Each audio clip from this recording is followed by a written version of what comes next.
Welcome to the discussion. My guests today are John DeSimone, the Vice President for Cybersecurity Training and Services at Raytheon Intelligence and Space. John, welcome back to the discussion. Thanks, Jason. Glad to be here. We're also joined by retired General Keith Alexander, the founder and co-CEO of IronNet Cybersecurity. General Alexander, always great to catch up with you, and welcome to the discussion. Thanks, Jason. Great to be here. Let me set just a little bit of context for our conversation today. In 2019, agencies spent almost $17 billion on cybersecurity tools and people. They faced more than 28,000 cybersecurity attacks, and more agencies improved how they manage their cyber risk. But that's not enough. Traditional approaches need to evolve, and agencies and really all organizations need to improve their resiliency, not only to survive a cyber attack, but to come out on the other side better for it. With the broadening attack surface, the move to 5G and other emerging technologies, agencies need to prepare for a host of new attack vectors, ranging from next-generation extortion through malware to the continued integration of operational technology with informational technology and the hidden risks of a supply chain. The question will continue for how agencies can keep up with all these challenges and still deliver on their mission. Luckily for us, that's where our guests come in. Lots going on. We've seen a whole different kind of vector of attacks, a whole different approach to cybersecurity in the last 3 or 4 years. General Alexander, as a former head of NSA, the former head of U.S. Cyber Command, help me understand what's happening today. What are we seeing around technology, the impact of cybersecurity? Thanks, Jason. I think it's incredible to see what's happening on the internet today, what's going on with the devices, the amount of data, the operating systems, and the applications. The data alone is doubling every year, and we're seeing more and more devices on the network. As we work from home, you're expanding that infrastructure that companies need to be concerned about. If you think about that and you add in where 5G is coming in, the amount of devices and the complexity of the internet is growing exponentially. And the consequence of that is good when you think about what we do from home. We can do VTCs from home. We can work from home. But it also brings incredible risk and vulnerabilities into this conversation. When I think of it, I break it down into 3 key areas. It's the amount of data, it's expanding. So what the security professionals have to deal with this year is going to be twice as much next year. The transmission speeds are growing at the same rate. Think about what happened in the late 90s when you had a 56.6K modem as an example, right? And if you looked at the newest Apple Airport time capsule, which holds about 3 terabytes, and you tried to push that out over the network back in 1998, with that 56.6K modem, it would have taken you 13.6 years. 13.6 years. Today, you can do that in less than half a minute. So these transmission speeds, the new applications, all this is growing. We can't grow enough people to keep up with this. And we're going to have to change the way we think about cybersecurity for the future. Not only are we going to have to add in things like machine learning and AI, but we've got to think about how we empower people, how we automate the detection of vulnerabilities and the detection of threats in our network. I think that's the future. And we're going to have to confront this before we implement 5G, because the number of devices per square kilometer is going to go from 100 to 1 million potentially. And when you think about that, we're now into an area where humans cannot keep up with that amount of data. I think the data piece has been something that agencies and really all organizations have been wrestling with. And there's been a push to add more automation, add more orchestration to it. Are we at a point now where agencies are starting to see some of those benefits and starting to, those early pilots, those early use cases, whatever we're going to call them, they're starting to pay off, and that's going to really accelerate this approach to implementing automation? Or are we not quite there yet? Well, I think there are applications that help us detect vulnerabilities quicker, but the number of vulnerabilities in the infrastructure is growing to the point where it's hard for people to stay up with the actual boundary of their network, the number of devices that are going on, the automated patches and changes. So just think about your own home computer and how often you update it. If you have a Mac or a Windows machine, you're getting updates a couple times a month. those updates change and impact your system. It creates potentially new vulnerabilities. How do we keep up with that? Today, it's done with human and machines together. I think in the future, we've got to figure out how to get out in front of that with more machine learning and AI. John, come into the discussion here a little bit from your position at Raytheon and what you're seeing around the current cyber threats that agencies and organizations are facing and the current approach use of the technology. Build upon what General Alexander was talking about with AI and machine learning. Well, no, I think General Alexander is dead on. And I think, let me step back first and say, when you think about the data, really to get your head around the entire problem. So there's data that's being created in general, just normal course of an enterprise business or any type of agency where it's data being collected to operate the actual mission of the agency.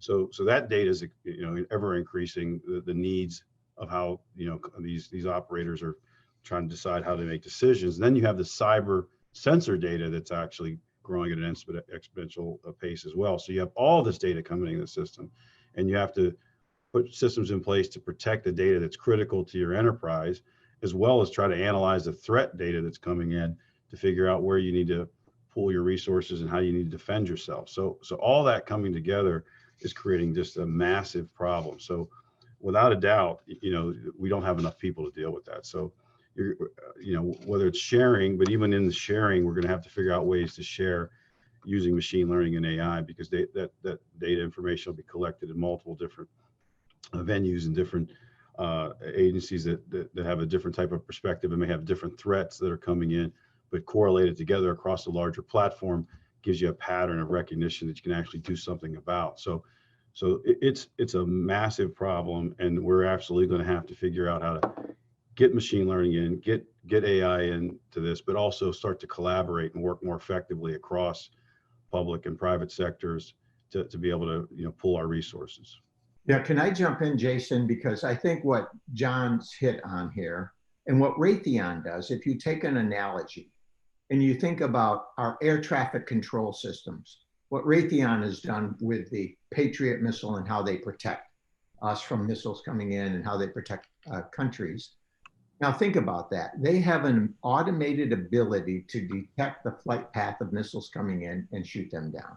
And that was very successful. Thank you, John, for doing that. It helped me when I was in Desert Storm, and it helped save a lot of lives.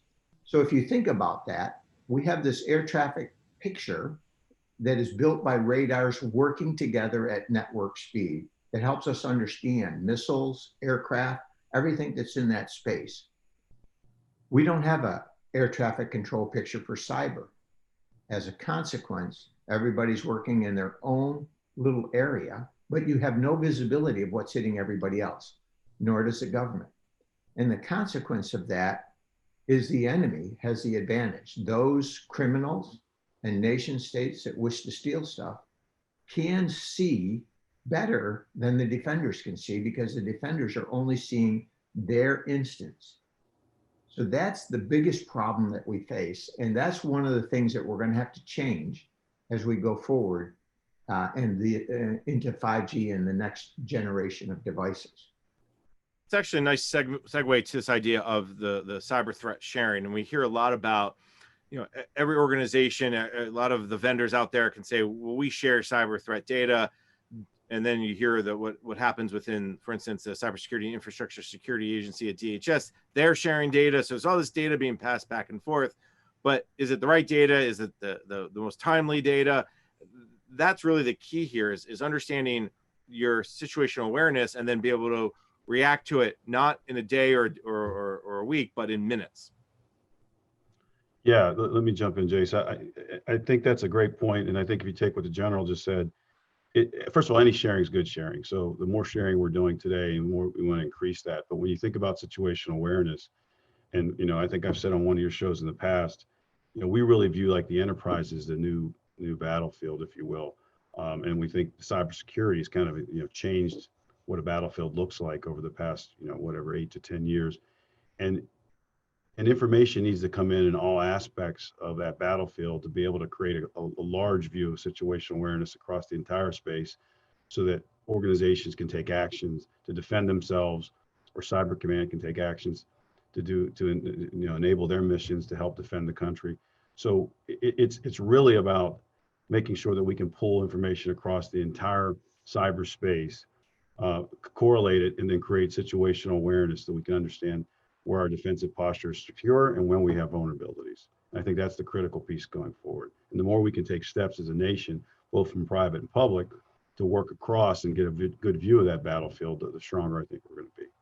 Yeah, let me jump in on that and take the analogy. Imagine that if we were defending in the Gulf, and for the Patriot missile, instead of automatically hooking the radar with the missile, we put a person in the loop, and that person is going to read the data, draft an email, and send it to the person who's going to launch the missile and say, the missile or the bad threat is at this area here. I've done this with it. And they take the time, oh, I want to make sure I've got it right. I'm going to look at liability and reputational risk, and then I'm going to send it. By the time they go through all that, that missile has landed. In cyberspace, we're talking about packets of information that go at the speed of light. Yet we still have people in the loop that are determining what we share and how we share it.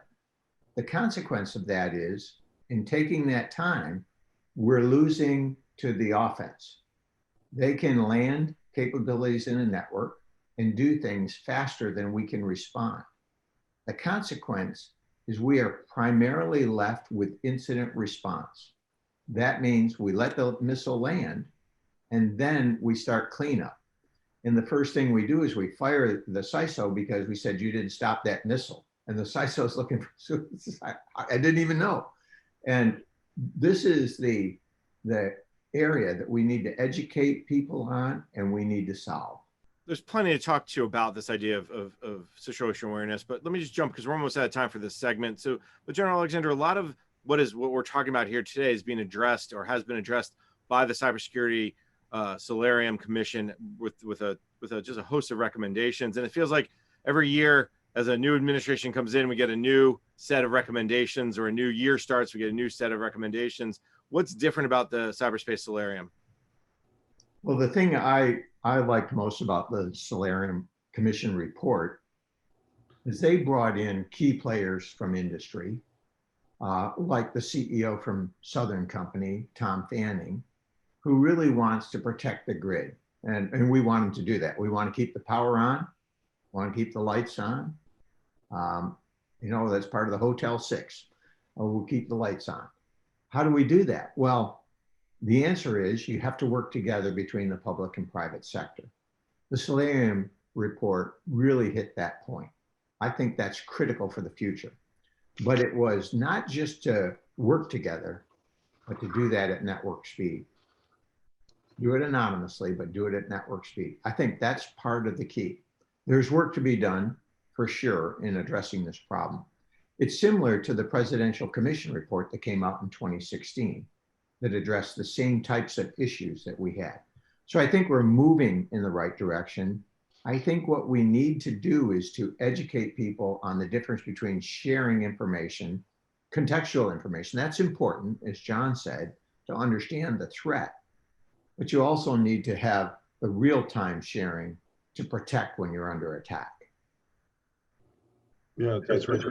And I do think, like Department of Homeland Security and their national cyber protection systems, we're making advances in that area. So I do see, steps in the right direction.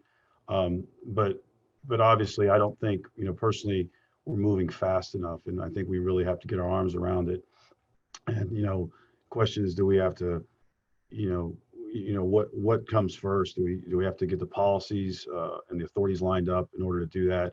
Or what's the most optimal way to start to increase the sharing and increase the actions on the shared data? I mean, I think that's the next steps we have to take. Well, John, as you well know, and General Alexander knows, if we have to wait for the policies to get in place, we'll still be waiting in a couple of years from now. So I think you're right. I think it's let's get moving, and let's get moving fast. But on that note, that first segment went quite fast. So let's take a quick break. You're listening to the discussion Cyber Resiliency and the Nation's Critical Infrastructure, sponsored by Raytheon on Federal News Network.